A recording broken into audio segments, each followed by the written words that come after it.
Bhagavate Vasudevaya. Om Namo Bhagavate Vasudevaya. Om Namo Bhagavate Vasudevaya. Om Ajnanatimirandasya Jnanajanashalakya Chakshurunmilitam Yena Tasmai Sri Gurave Namaha. Namam Vishnupadaya Krishna Prasthaya Bhutale Shamte Jai Pataka Swaminati Namne. Nama Acharya Padaya Nitai Kripa Pradayani Gorakatha Dhamdaya Nakal Gram Tatni. Namam Vishnupadaya Krishna Prasthaya Bhutale Shamte Bhaktivedanta Swaminati Namne. Namaste Saraswati Devi Gaurvani Pracharni Nirvisesh Sunyavad Paschat Jai Sri Krishna Chaitanya Prabhu Nityananda Shri Advaita Gadadhar Shivasadi Gaur Bhakta Vrinda. Hare Krishna Krishna Krishna Hare Hare Hare Ram Ram Ram Hare Hare. Hare Krishna. So we're in the 12th chapter and the 10th verse. Krishna is so kind. First he told, he said, I'm sorry, we did the 8th verse yesterday. And then, we did only the 8th verse, right? And he's saying that just fix your mind upon me, the Supreme Personality of Godhead, and engage all your intelligence in me. Thus you live in me always without a doubt. So this is the topmost perfection, right? And then Krishna knows that everyone can't, it takes time to come to this platform. So he's saying, Atachittam samadhatum na shaknosi maistiram abhyasa yogena tato mam ichchaptum dhananjaya. My dear Arjuna, O winner of wealth, if you cannot fix your mind upon me without deviation, then follow the regulative principles of Bhakti Yoga. In this way, develop a desire to attain me. Purport. In this verse, two different processes of Bhakti Yoga are indicated. The first applies to one who has actually developed an attachment for Krishna, the Supreme Personality of Godhead, by transcendental love. And the other is for one who has not developed an attachment for the Supreme Person by transcendental love. For this second class, there are different prescribed rules and regulations one has to follow to be ultimately elevated to the stage of attachment to Krishna. Bhakti Yoga is the purification of the senses. At the present moment in material existence, the senses are always impure, being engaged in sense gratification. But by the practice of Bhakti Yoga, these senses can be purified, and in the purified state, they come directly in contact with the Supreme Lord. In this material existence, I may be engaged in some service to some master, but I don't really lovingly serve my master. I simply serve to get some money. And the master is also not in love. He takes service from me and pays me. So there is no question of love. But for spiritual life, one must be elevated to the pure stage of love. That stage of love can be achieved by practice of devotional service performed with the present senses. So this is for the next level. He first starts with the topmost level where you have to fix your mind, always live with Krishna. Now, if you're not able to do that, he says, do this regulative principles of Bhakti Yoga. That is what we are doing, which Chaitanya Mahaprabhu has given us and Prabhupada has taught us, which is to chant Hare Krishna mantra 16 rounds and follow the 4 regulative principles, and then, other activities we do in devotional service. All these, by doing that, what happens? We are developing a desire to attain Krishna. And so that we can become elevated more and more, we can become attached to Krishna. So why we are not attached? The attachment is there. We cannot be without attachment to Krishna because we are very intimately connected. But because of forgetfulness, the senses have been involved in all sense gratification. Because of that, our soul is sleeping and we cannot experience that love. And that is why the senses need to be purified, and Bhakti Yoga purifies the senses. Because earlier, before you start chanting and all that, there's so many other activities, we find it more enjoyable. And as you start chanting Hare Krishna and doing devotional service, then you start getting a higher taste. Oh, I like doing things for Krishna. I like to discuss Bhagavad Gita. I want to be with devotees. I want to go to the temple. So you're developing a taste, right? Then that is what? It's purification of our senses. And your friends will say, hey, what? Yeah, Sunday morning, nice. It's good to nice sleep late and get up late. And then it's nice to go for a movie. And what is this? You go to the temple on a Sunday. So their senses are still seeking only that. And then they think this is like, oh, it's austerity to go to the temple. But devotees enjoy on Sunday mornings. They only want to come to the temple and do all that. I mean, they're ready to spend the time and do services for Krishna. So that is because of the purification of the senses. But by the practice of bhakti yoga, the senses can become purified, and in the purified state, they come directly in contact with the Supreme Lord. So that is what happens. Devotees, when they see the deities, they feel so happy. They feel the presence of Krishna, and they feel some affection for Krishna. So, and when we're chanting, we're coming directly in contact with the Supreme Lord. In this material existence, I may be engaged. So that is what, because with Krishna, we need to love and serve.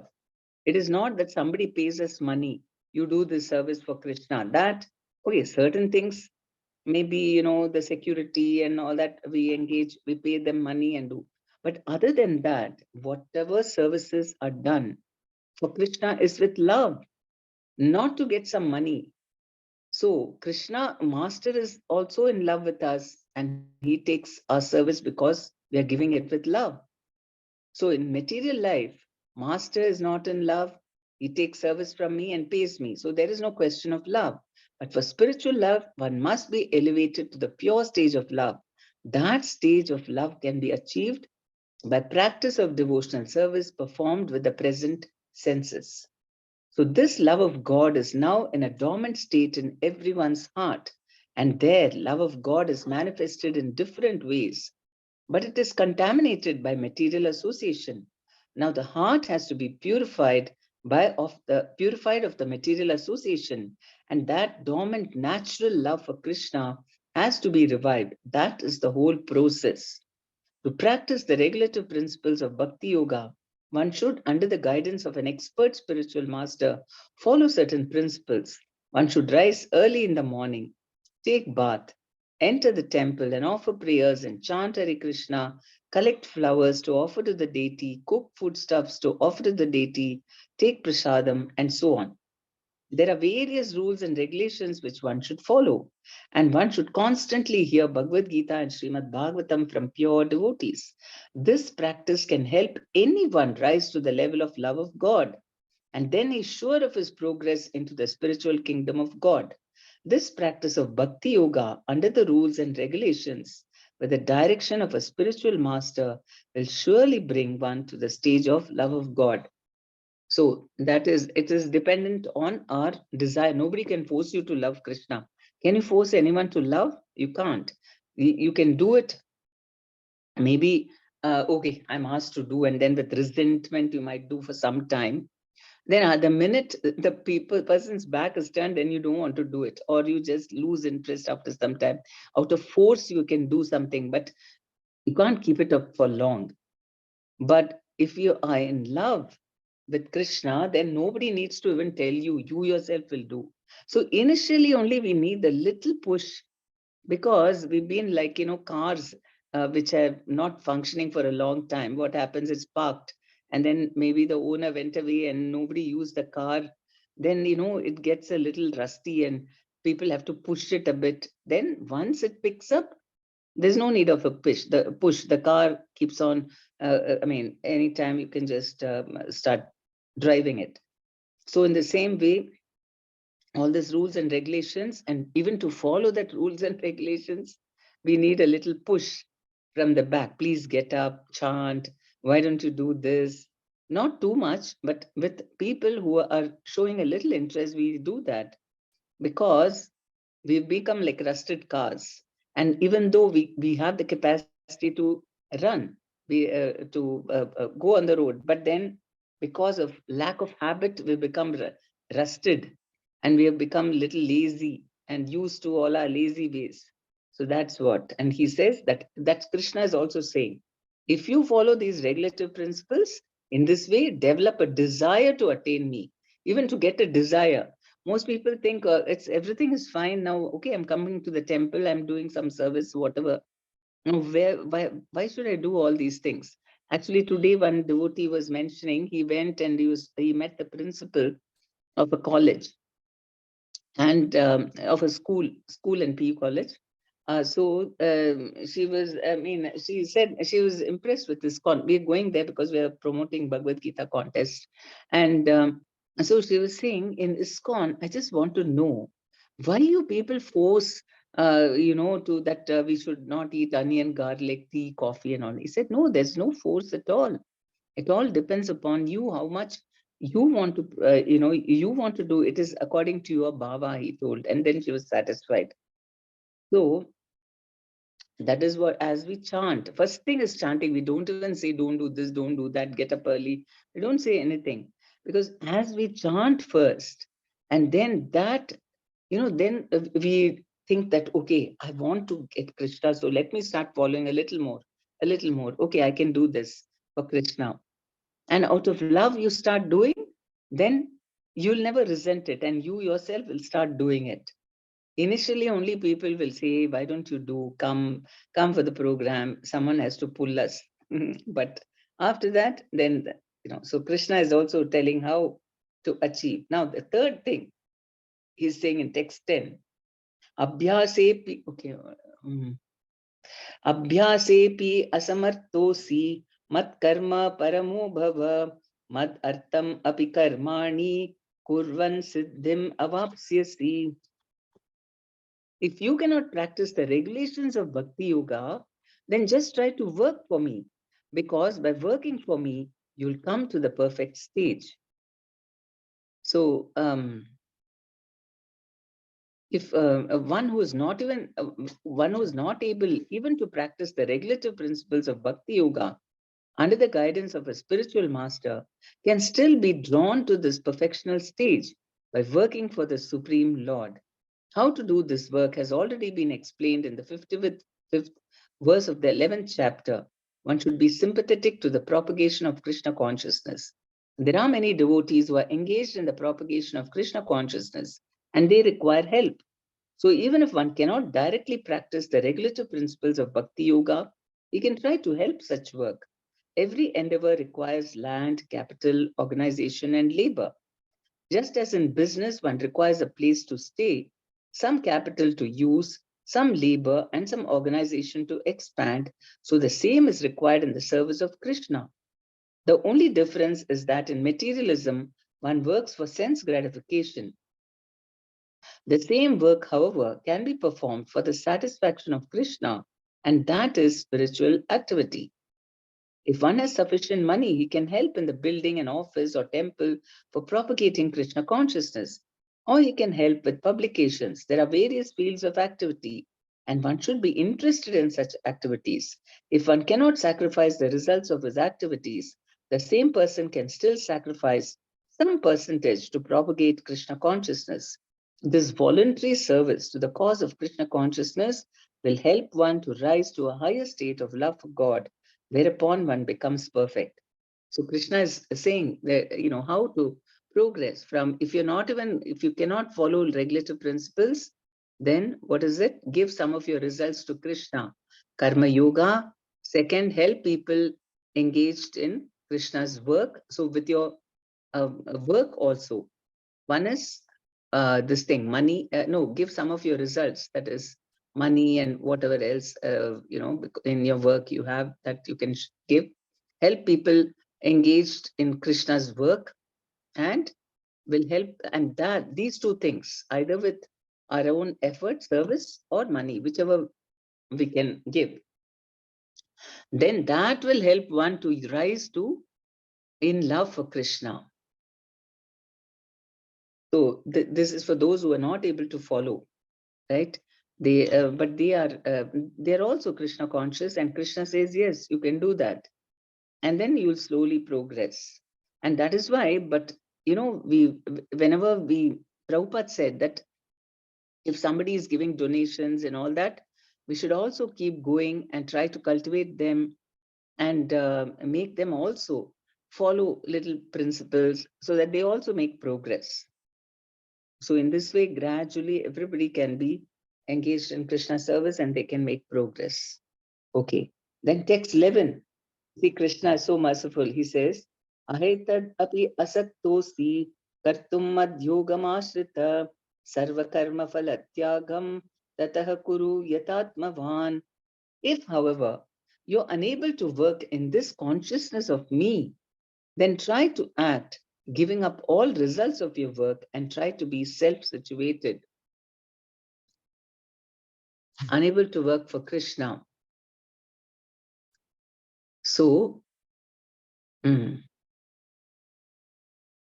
that is later. This is before that.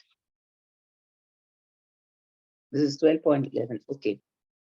If, however, you're unable to work in this consciousness of me, then try to act, giving up the results of your work and try to be self-situated. So giving up the results of your work, not to Krishna, but to someone else, because you're not enjoying it yourself, but giving up something to others. So it may be that one is unable even to sympathize with the activities of Krishna consciousness because of social, familial, or religious considerations, or because of some other impediments. If one attaches himself directly to the activities of Krishna consciousness, there may be objections from family members or so many other difficulties. For one who has such a problem, it's advised that he sacrifice the accumulated result of his activities to some good cause. Such procedures are described in the Vedic rules. There are many descriptions of sacrifices and special functions of punya or special work in which the results of one's previous action may be applied. Thus, one may gradually become elevated to the stage of knowledge. So we saw that in Karma Yoga, if you keep doing work without attachment, you'll get knowledge. That's why. It's also found that when one is not even interested in the activities of Krishna consciousness, gives charity to some hospital or some other social institution, he gives up the hard-earned results of his activities.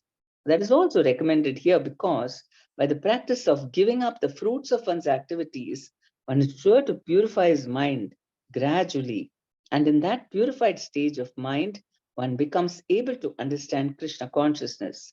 Of course, Krishna consciousness is not dependent on any other experience because Krishna consciousness itself can purify one's mind. But if there are impediments to accepting Krishna consciousness, one may try to give up the results of his actions. In that respect, social service, community service, national service, sacrifice for one's country, etc., may be accepted so that someday one may come to the stage of pure devotional service to the Supreme Lord. In Bhagavad Gita 18.46, we find it stated, Yataha pravrittir bhutanam, if one decides to sacrifice for the supreme cause, even if he does not know that the supreme cause is Krishna, he will come gradually to understand that Krishna is the supreme cause of by the sacrificial method. So Krishna himself is saying, so if you're not even being able to give for Krishna due to whatever reason, there may be opposition, don't give for Krishna.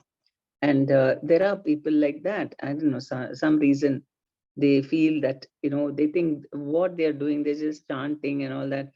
They're not doing anything much for society. And they feel this Annadanam go. And that is why this, what you call, Akshay Patra is so popular. People like such things. Annadanam, yeah. Feeding poor.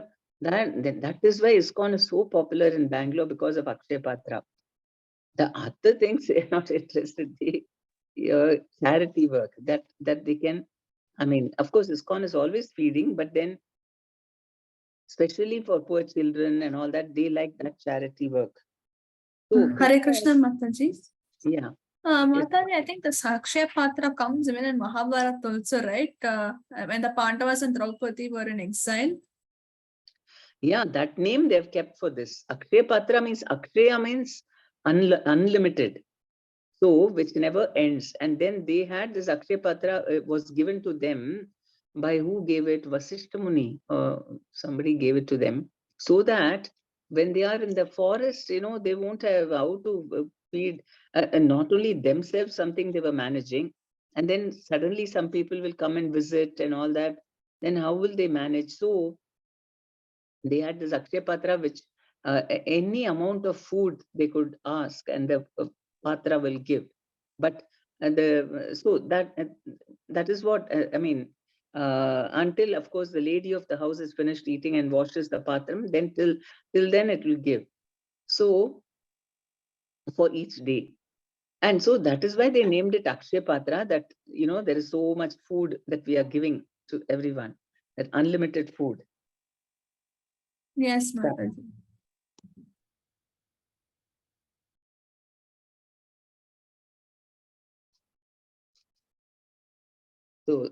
So Krishna himself, then text 12, he says, Shreyo hi jnanam abhyasaj jnanat dhyanam vishishyate dhyanat karma palatyagas tyagat chantir anantaram.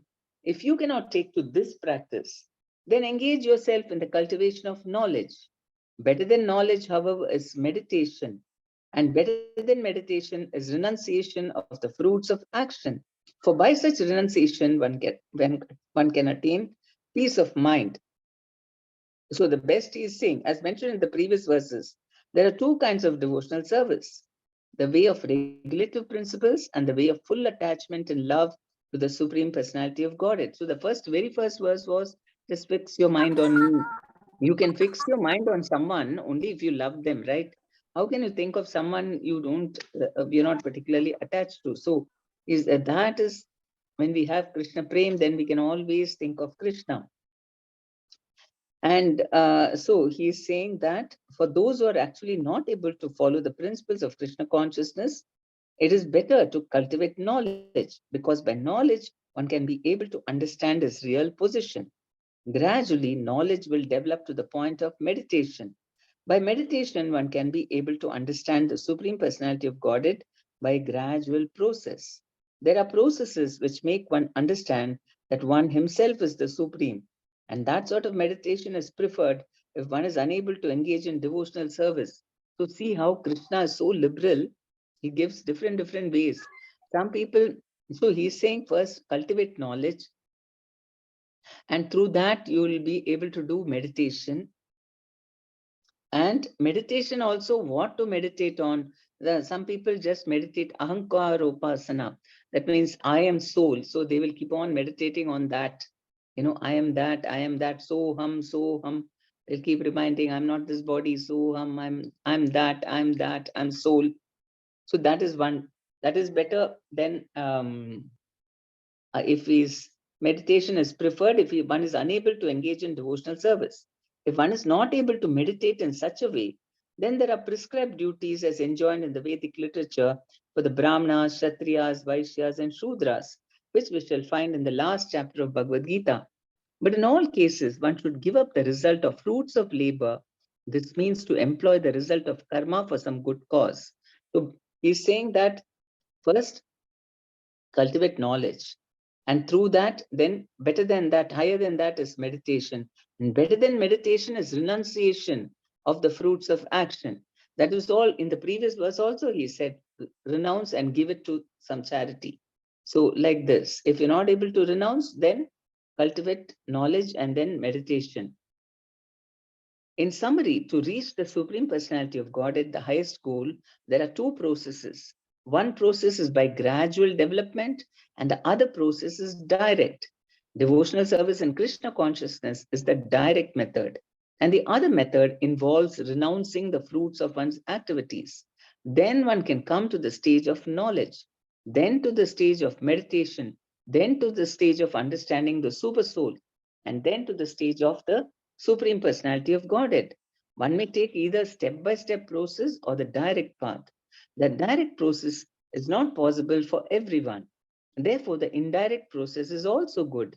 It is, however, to be understood that the indirect process is not recommended for Arjuna because he is already at the stage of loving devotional service to the Supreme Lord. It is for others who are not at this stage. For them, the gradual process of renunciation, knowledge, meditation, and realization of the super soul and Brahman should be followed. But as far as Bhagavad Gita is concerned, it's the direct method that is stressed. Everyone is advised to take to the direct method and surrender unto the Supreme Personality of Godhead, Krishna. So actually, it's very difficult to surrender normally. And that's why Krishna is giving all these processes. If not this, do that, all that. But in this age, even in this age, not everyone can also come to chanting Hare Krishna. But somehow we have, whoever is ready, we try to tell them, please chant. At least, if they are ready to chant, that itself, they are very advanced. Can you see? Not everyone will be ready to do even the regulative principles. So something, at least, they give donations, or we tell them to do some little seva for Krishna. That also, but even if that they're not ready, then okay, give some charity. Or that is why we want to do book distribution, so that they will read, they get knowledge. Then through that knowledge, they will start their own, meditation, whatever, not on Krishna, but their own meditation. Then they will, through the dhyana yoga process, they will come to Paramatma, like that. So in this way, um, hmm. But as far as Bhagavad Gita is concerned, it's the direct method. So chanting Hare Krishna is the direct method. So this is the this thing, 12.12, renunciation, cultivate knowledge, jnana yoga, meditate, dhyana yoga, step-by-step process, starting with renunciation, not required if you directly take to devotional service in Krishna consciousness.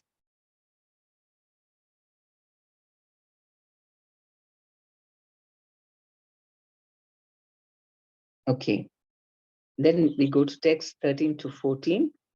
अद्वेष्टा सर्वभूतानां मैत्रः करुणा एव च निर्ममो, just a minute. Okay.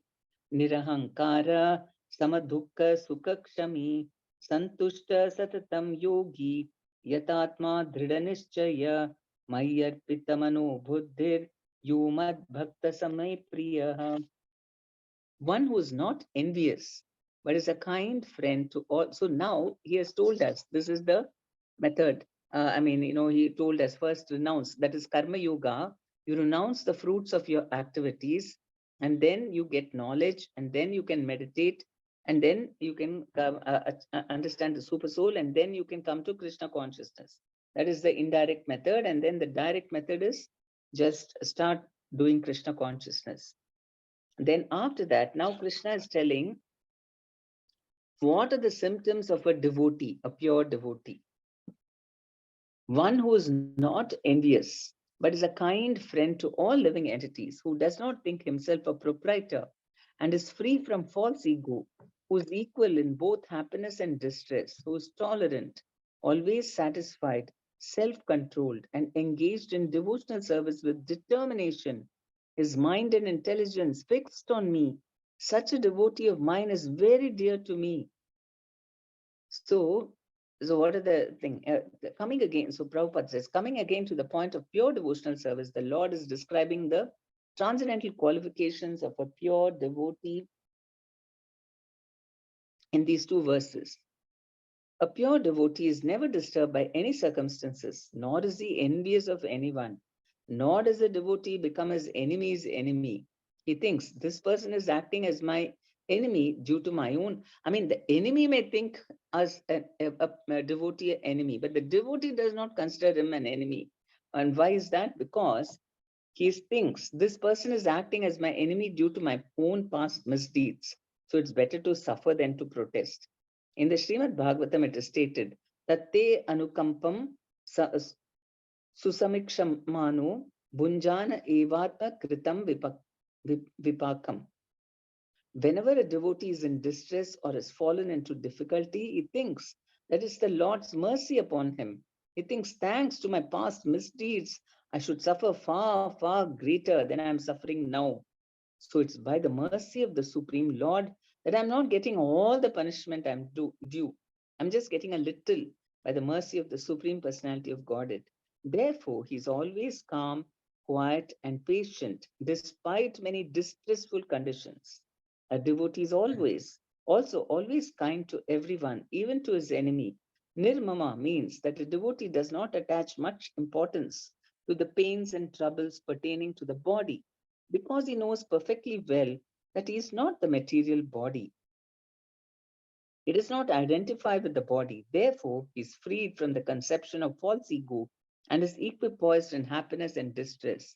He is tolerant and he is satisfied with whatever comes by the grace of the Supreme Lord. He does not endeavor much to achieve something with great difficulty. Therefore, he is always joyful. That's what we should not do too much over endeavor for anything, because whatever has to come, it will come with just the right amount of endeavor.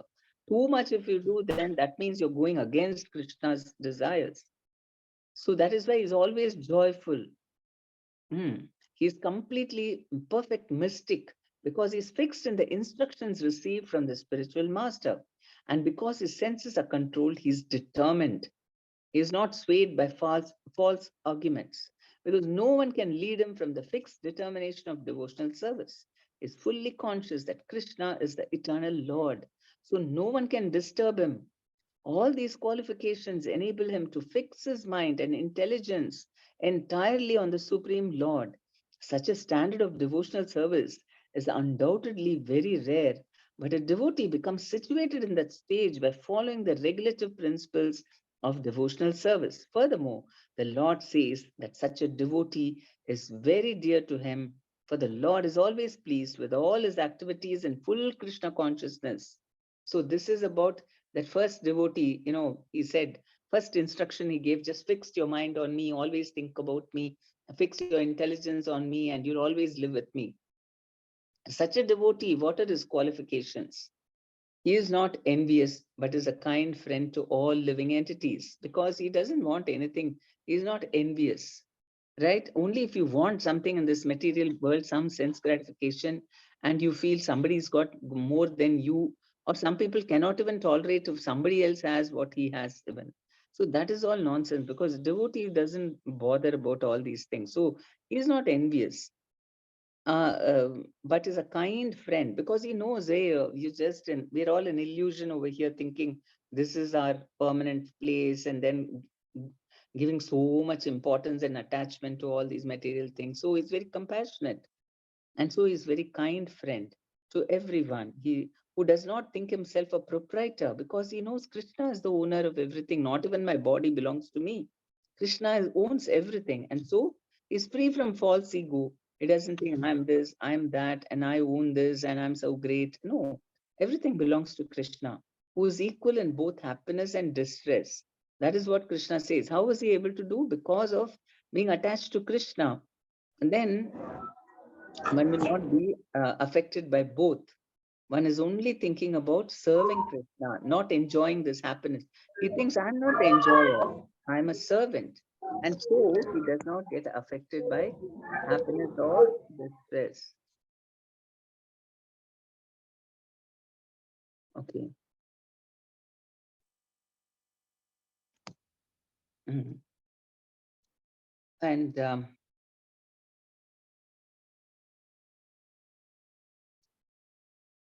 so Krishna, of course, Prabhupada also explained that, and then is determined in his devotional service, self-control. So tolerant. Why is he's tolerant? Okay, he's always calm, quiet, and patient. Why is he tolerant? Because he thinks that it is all because of my own karma. So he doesn't consider anybody. I mean, he's not disturbed. And he thinks, thanks to Krishna, I'm only getting a little bit of what I should actually suffer. So that is always satisfied, tolerant, always satisfied with whatever Krishna gives, because he knows everything is given by Krishna. So he's very satisfied. Yeah. Um, then he does not identify with the body, therefore is freed from the conception of false ego, and is equipoised in happiness and distress. So that is why always satisfied, where he's tolerant and he's satisfied with whatever comes by the grace of the Supreme Lord.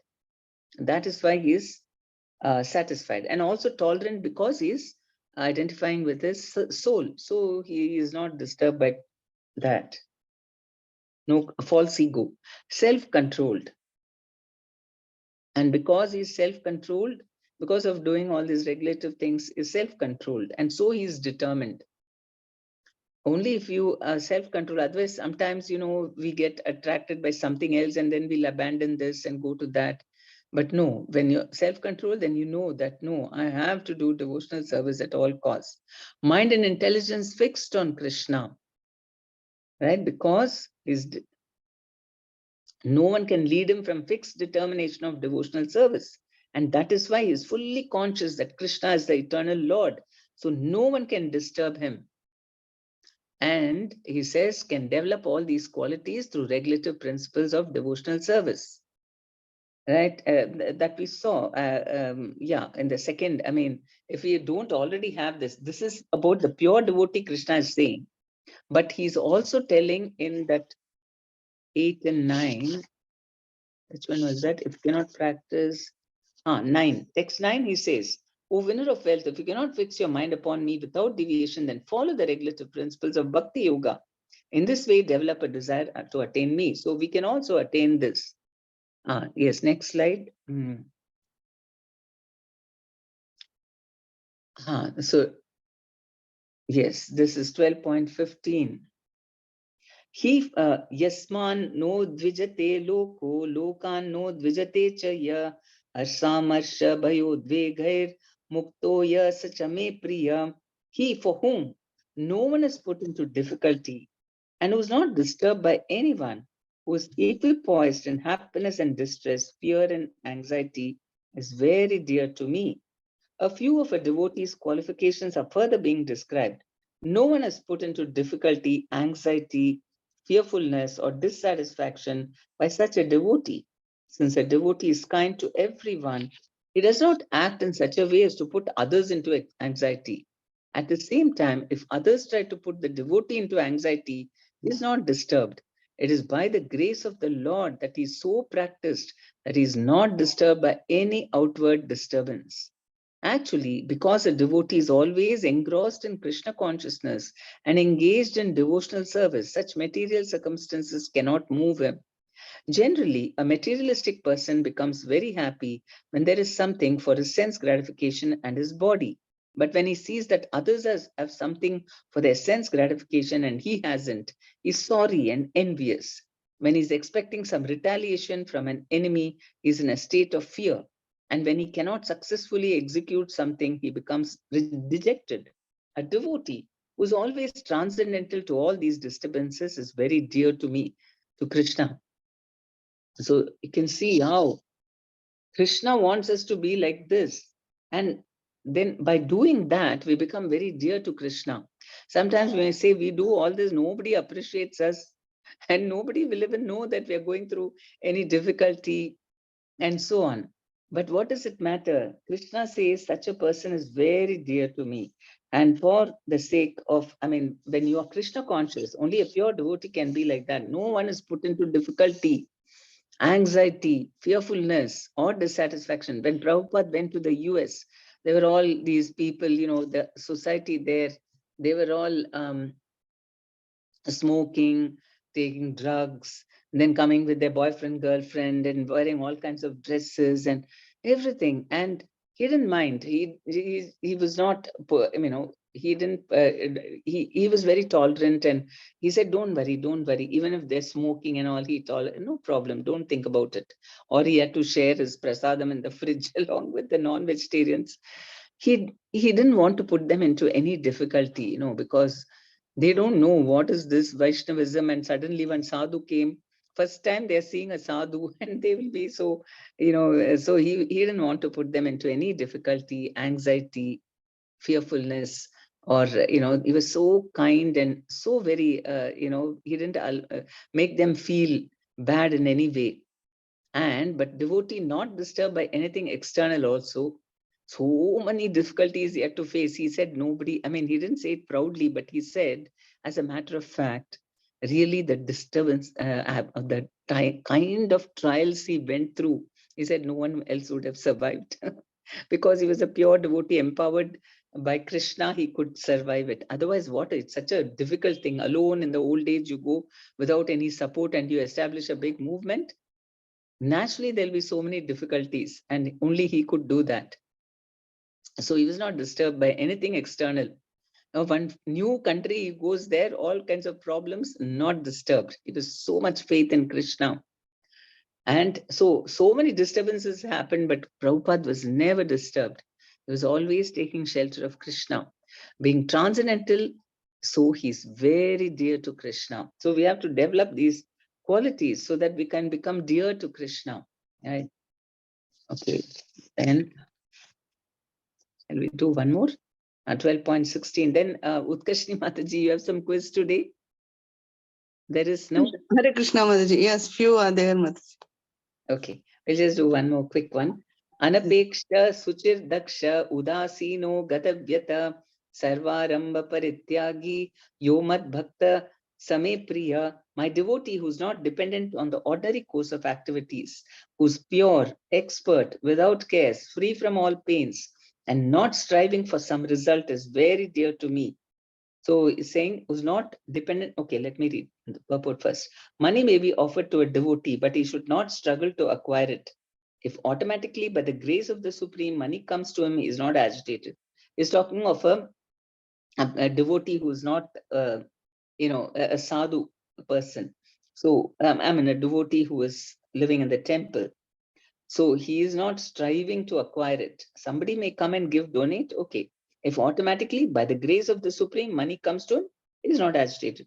Prabhupada was like that. He never asked for money. He went there. I don't know how he survived even. Something he sold some books and then he was buying. He just managed. He never went and canvassed for money. Always it was either doing Sankirtan. He said that go do Sankirtan, and if anybody gives donations, I mean, like, then that's it. Okay, you bring it. But he never went and canvassed for money. So naturally, a devotee takes a bath at least twice in a day and rises early in the morning for devotional service. Thus, he is naturally clean both inwardly and outwardly. A devotee is always expert because he fully knows the essence of all activities of life and is convinced of the authoritative scriptures. So because of that, he becomes very expert because everything he does in a very spiritual way. A devotee never takes the part of a particular party. Therefore, he's carefree. No political things, trying to be, partisan. I'm in this party and so I'm against that one. No, he is equal to all. So never takes the part of a particular party. Therefore, he's carefree.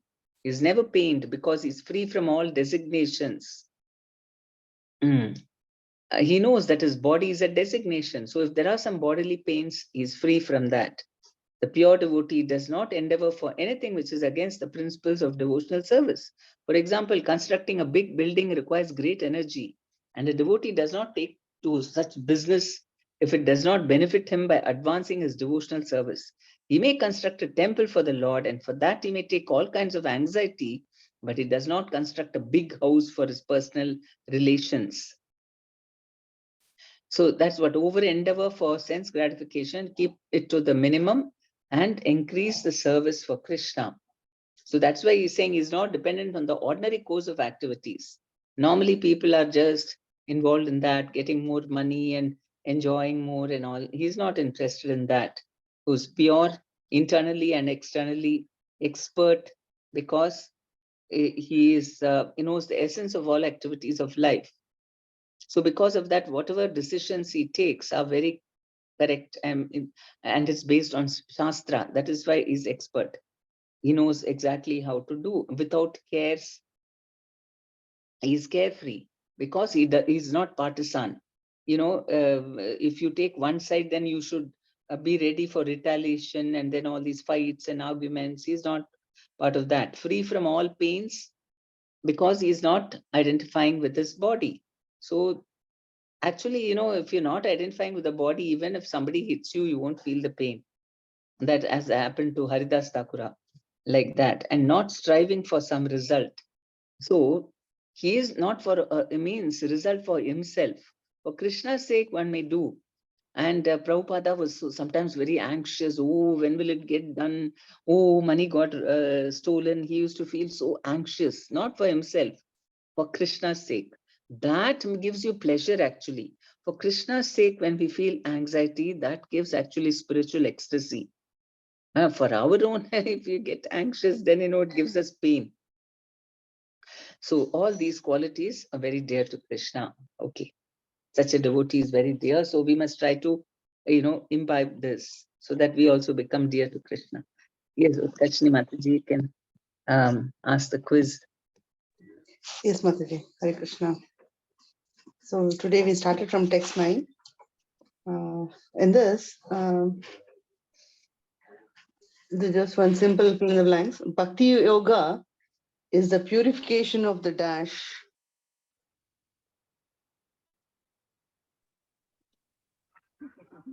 Soul, Mataji. Yeah. Hare Okay. Krishna. Mataji. Soul. No, Okay. not Senses. soul. Senses. Yeah, soul is already pure. Pure. Yeah. What is impure is the senses. Senses. Bhakti Yoga is the purification of the senses. Okay. There are two different processes of Bhakti Yoga, which is indicated here in 9. So, what are they?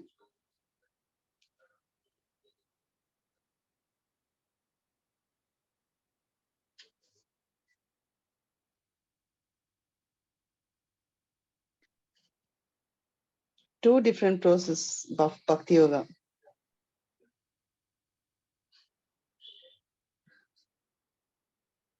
One is who is actually developed at an attachment for Krishna, the Supreme Personality of Godhead, by transcendental love. The other one who has not developed an attachment to the Supreme Lord by transcendental love. Mataji? Yeah. That's all. Okay.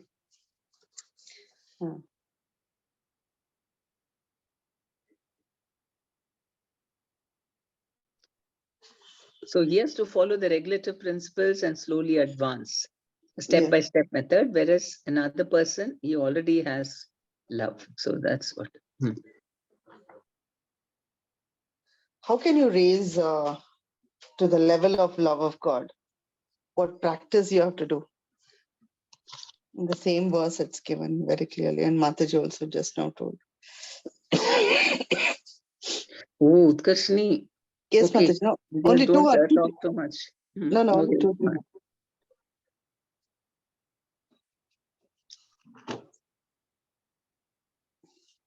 Hare Krishna. It's very simple. Give hints.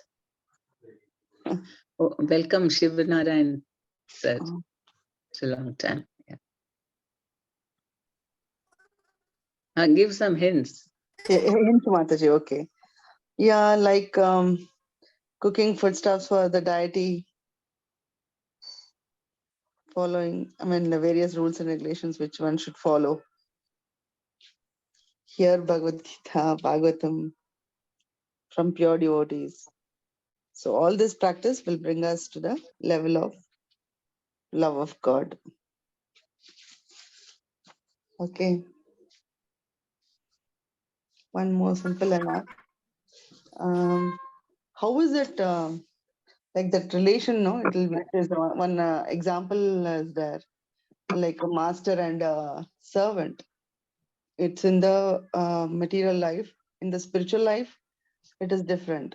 How is it different, that relation? How is it opposite, whether in material life comparing to the spiritual life? The master and the What's the servant. relationship between a master and servant in the material life and in the spiritual life?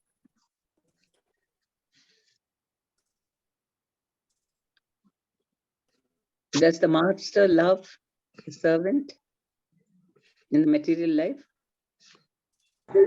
No, Hare Krishna, Dandat Pranam. Mataji, in material life, master used to pay for servant and he doesn't invest any emotions and mercy regards to servant. Whereas in spiritual life, he used to connect with Krishna and he used to very mercy and love and kind towards his servant. Very kind towards his servant. He doesn't allow any anxiety, and he doesn't allow any anxiety to him, and he's very kind to his servant.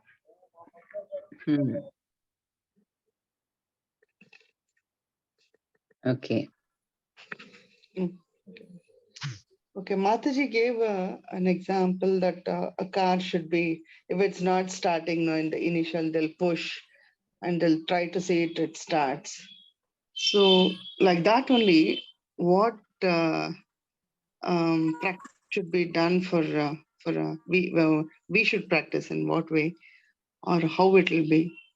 How she, in what way did the example she compared to?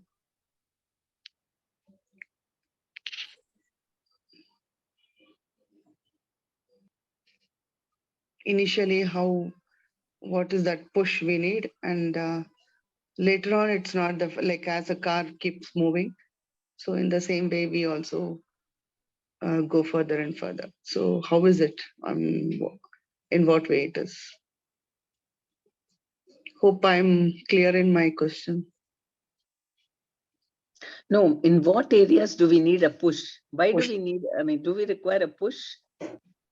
And when and how?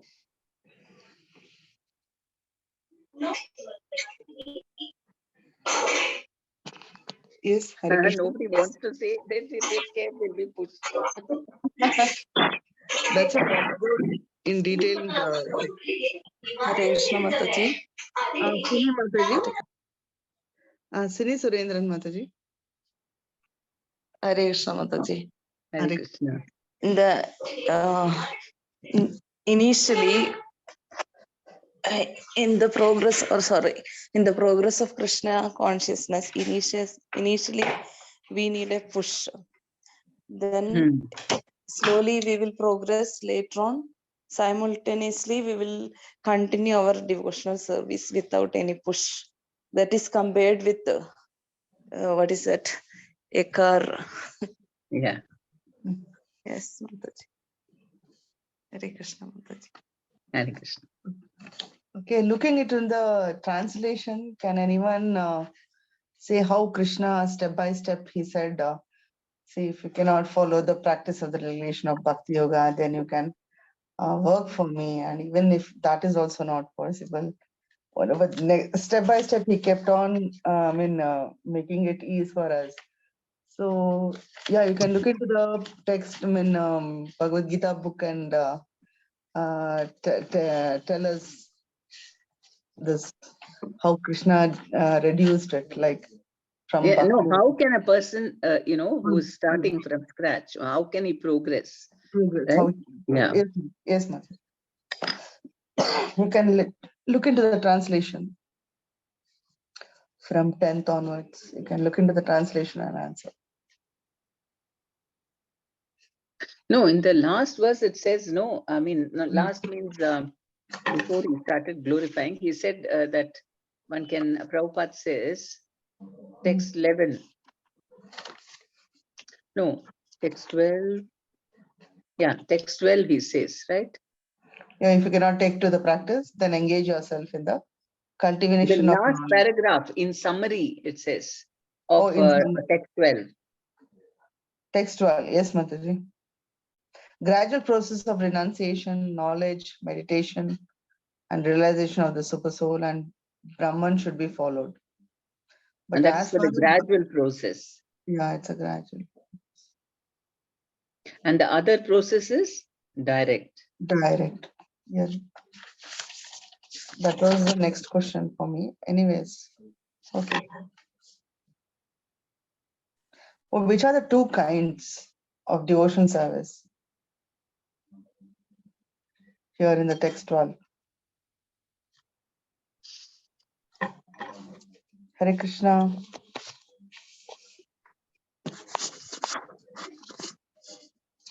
Hare Krishna.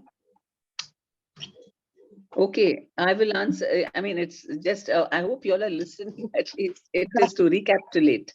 Okay, so that you will remember, they were putting in the bullet points. So Okay, two types. So what is that? One, I mean, in this whole section, what he said, one was the direct process. Those who can directly do, that is the first one and the second one, just fixing a mind directly, and the other one following regulative principles. Yeah, all other people, this thing step by step is, I mean, it's indirect, and that is first giving up the results of one's activities for some good cause. You know, not instead of using it for one's own sense gratification, we give it in charity. And then by doing that, slowly we will get, also giving for Krishna. You know, if we are higher than that is giving it for Krishna, and that is karma yoga. And then, you know, karma yoga is the first thing. If you're not even able to do that, then what do? Give up the results of one's activities, so that we become detached and we get more knowledge. And through knowledge, what will we do? We'll meditate. I mean, meditation, and through meditation, we'll reach this thing, Paramatma. And then we will think of Bhakti. We'll come to Krishna. So that is the indirect path. That takes a long time. And the direct path is, what is that? Direct path, what is it? Devotional service and Krishna Devotional consciousness. service.